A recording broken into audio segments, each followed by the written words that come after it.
नमस्कार मंडळी, स्वागत आहे तुमचं माझ्या चॅनलमध्ये. कुणाकुणाला प्रतीक्षा होती या अशा आवाजाची?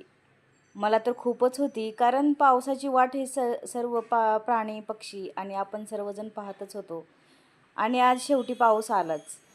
उशिरा का होईना छान असा पाऊस आला आणि पाऊस हा रात्रभर होता. कमी प्रमाणात होता, पण छान असा रात्रभर होता.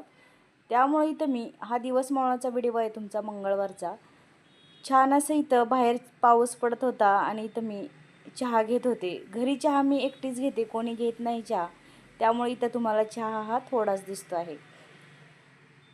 छान पावसामध्ये एकदम असा कडक चहा घेतला की मन अगदी असं प्रसन्न होतं दिवस मावळाचं. एक कप चहा घेतला आणि नंतर मग पाहू शकता अजून एकदा पाऊस थांबतच नव्हता. खूप छान असा पाऊस बाहेर पडत होता. थोडीशी गरमी कमी झाल्यासारखी वाटत होती. उकाडा खूपच वाढलेला होता आणि असं पावसाचे 2 थेंब जरी आले तर एकदम असं मन प्रसन्न होऊन जातं. नंतर मी असं छान स्वयंपाकाला लागले. त्यासाठी इथं आपण घोसाळ्याची भजी करू शकतो याची, किंवा भाजी देखील करू शकतो. इथं मी पावशेर घोसावळी स्वच्छ धुवून ते असं चिरून घेतलेले आहेत. पाणी न टाकता सुद्धा इथं ही भाजी एकदम परफेक्ट आणि चवदार होते. घोसावळी चिरताना फक्त असे बारीक छान असे चिरून घेतलेले आहेत ते. आणि मी नेहमी असं कांदा असो किंवा टोमॅटो असो किंवा कुठल्याही भाज्या असो एक प्लेट ठेवते शेजारी. त्यामुळं काय होतं की आपण जे भाज्या चिरताना जे त्याची सालं निघतात, किंवा कोथिंबीरच्या काड्या वगैरे असते, लसणाची साल असते, ते सगळं यामध्ये जमा करायचं, जेणेकरून कसं आपलं किचन हे सकाळी असो घाई गडबडीत किंवा संध्याकाळी असो एकदम स्वच्छ राहतं आणि आपल्याला स्वयंपाक करताना चिडचिड देखील होत नाही. त्यामुळे तुम्ही देखील असं एक शेजारी प्लेट ठेवत जावा, जेणेकरून तुमचं जे काही किचनमधले भाज्या किंवा कांदा टोमॅटो याचे साल जे असतील, लसूण असो याची साल जी असते ती आपण अशा प्लेटमध्ये काढू शकतो, जेणेकरून आपल्या किचनमध्ये फारसा हा पसारा होत नाही.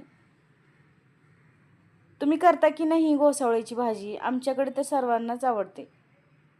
तर त्यासाठी ते कढई घेतलेली आहे. त्यामध्ये जिरी मोहरी, थोडासा कढीपत्ता, लसूण आणि असा कांदा एकदम छान लालसर होईपर्यंत परतून घ्यायचा आहे. 2 चमचेच तेल टाकलेलं, एकदम कमी तेलामध्ये ही छान अशी चविष्ट भाजी तयार होते.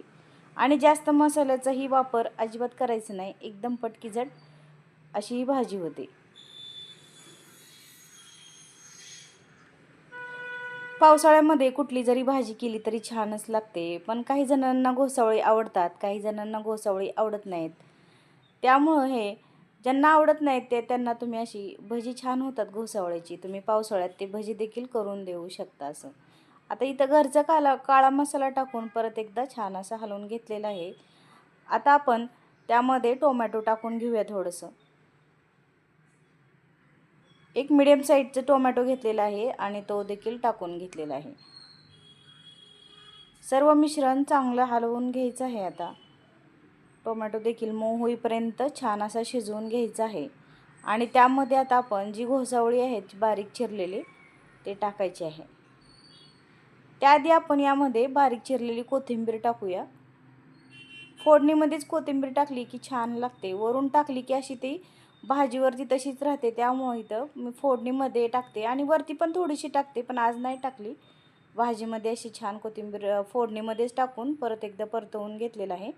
आता घोसावळी टाकायची बारीक चिरलेली आणि परत एकदा हलवून घ्यायचं आहे. आज पाऊस आल्यामुळं किचनमध्ये छान असं गार वाटत होतं. नाहीतरी काय व्हायचं, स्वयंपाक करताना पूर्ण असं घामाच्या धारच लागायच्या आणि त्यामुळं किचनमध्ये जावंसं पण वाटायचं नाही. पण आज पाऊस आल्याकारणाने छान असं मला एकदम प्रसन्न आणि थंड असं गारवा वाटत होता किचनमध्ये स्वयंपाक करताना. अजिबात बोर झालेलं नाही आहे. चवीनुसार मीठ टाकून परत एकदा भाजी व्यवस्थित हलवून घ्यायची आहे छान अशी. एक झाकण ठेवून आपण एक 5 मिनिटं याला शिजवून घेऊया.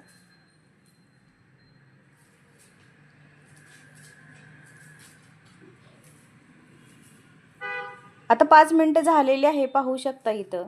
आणि साईडला मी कणिक देखील मळत आहे. कणिक सुरुवातीलाच मळायची आहे, जेणेकरून छान अशी कणिक भिजते आणि आपल्या चपात्या आहे ना एकदम मऊ अशा लुसलुशीत होतात. त्यामुळं कधीही इकडं मी तर रोज तरी भाजी करायच्या आधीच कणिक मळून ठेवते.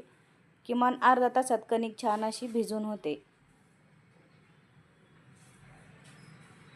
भाजीची एक वाफ काढलेली आहे. आता या घोसावळ्याच्या भाजीमध्ये पाणी टाकायची अजिबातच गरज पडत नाही. त्याच्या अंगच्याच पाण्याने छान अशी भाजी शिजते. त्यामुळं पाणी याच्यामध्ये नाही टाकलं तरी चालतं. आता इथं भाजून घेतलेले शेंगदाण्याचं कूट टाकलेलं आहे जाडसर असं. हे आठवड्यातून मी एकदा तयार करून ठेवत असते. शेंगदाणे बारीक गॅसवरती एक अर्धा तास छान भाजून घ्यायचं आणि नंतर हिचे असं कूट करून ठेवायचं. आता आपली भाजी तयार झालेली आहे, काढून साईडला ठेवूया. आता आपण चपात्या तयार करायला घेऊया. कणिक देखील छान मळलेला आहे आणि नेहमी चपात्या करताना असा एक कपडा आपण चपाती करताना पोळपाटाच्या खाली घ्यायचा आहे. त्यामुळं काय होतं की आपलं अख्खं किचन हे घाण होत नाही किंवा पिठाने भरत नाही. त्यामुळे मी रोज असा कपडा घेते आणि मगच चपात्या तयार करायला घेते.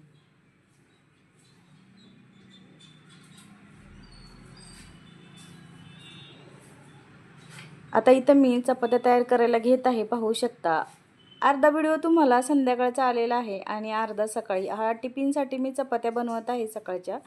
त्याचा व्हिडिओ आणि घोसावळ्याची भाजी देखील सकाळी बनवलेली होती, चपाती आणि भाजी. त्याचा हा मिक्स व्हिडिओ येत आहे तुम्हाला. तरी देखील बाहेर पाऊस चालूच होता सकाळी पण आणि संध्याकाळी पण काल पाऊस आलेला. आणि हा व्हिडिओ तुम्हाला आजचा आहे, म्हणजे बुधवारचा आहे हा व्हिडिओ सकाळचा. मी डब्यासाठी चपात्या इथं लाटून घेत आहे. पीठ छान मळल्यानंतर अजिबात वेळ लागत नाही चपात्या लाटायला, पाहू शकता. एकदम झटकीपट होतात. कधी पण पीठ मळताना एकदम सैलसर असं मळायचं आहे, घट्ट कधीच मळायचं नाही. घट्ट जर मळलं पीठ तर अजिबात चपाती आपली जागेवरची हालत नाही आणि अशी चपाती एकदम असं रट्ट लागते किंवा जाड लागते, अशी खाताना मऊ होत नाही. लाटताना देखील फार वेळ लागत नाही चपातीला, पाहू शकता. एकदम फास्ट लाटून होती. जितकं आपल्याला मोठी करायची तितकी मोठी होती. आता गॅस मोठा करून छान असं चपाती शेकून घ्यायची आहे. सकाळच्या घाई गडबडीमध्ये आपण जर गरम गरम चपात्या जर डब्याला दिल्या तर ते डब्यामध्ये चपात्या जाऊन पूर्ण असं त्याचा एक गोळा जर तयार झाल्यासारखं होतो किंवा चपात्या असं ओल्या होतात. त्यामुळं जरा काय करायचं, सकाळी थोडंसं लवकर उठायचं किंवा जरा कणिक आधी मळून ठेवायची आणि चपात्या आधी लाटून ठेवायच्या, जेणेकरून लहान मुलांच्या असो किंवा मिस्टरांच्या असो किंवा स्वतः आपण कामाला जात असो, आपण जर डबा घेऊन गेलो किंवा मुलांना मिस्टरांना दिलो तर त्या चपात्या कशा गरम गरम दिल्याने काय होते, त्याची असं ओलसर होते आणि खावंसं वाटत नाही तो डबा. त्यामुळं काय करायचं की थोडंसं आपण जरा लवकर उठून चपात्या हा किमान आपला डबा भरायच्या आधी अर्धा तास तरी व्हायला पाहिजे.